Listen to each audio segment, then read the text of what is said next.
So I will explain how to identify dehydration of the patient and understand how much of liquid of normal saline should we give it.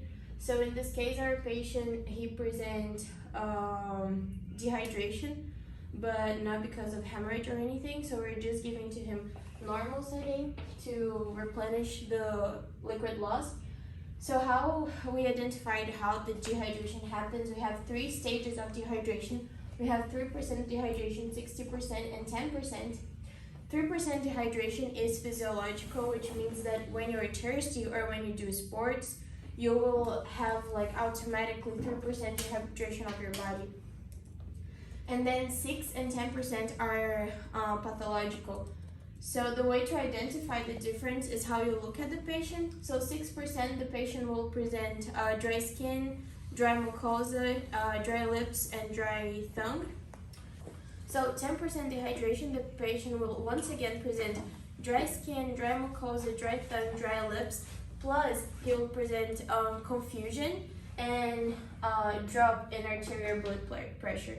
So in this case, we estimated the amount of saline we need to give according to the body weight of the patient. In this case, the patient has 50 kilograms, which means that the saline will be according to amount of kilograms he had. So if he presents with 3% dehydration, we will give 3% of 50 kilograms of normal saline. Because our because our patient is 6% dehydration and it weighs he or she weighs 50 kilograms, we need to give 3 liters of saline. So the way that we deliver that saline to the patient is she came in extremely dehydrated. So we started the treatment giving in the first hour 2.5 liters of normal saline through IV. The second hour we give 1.5 liters, and following we give like 1 liter of saline.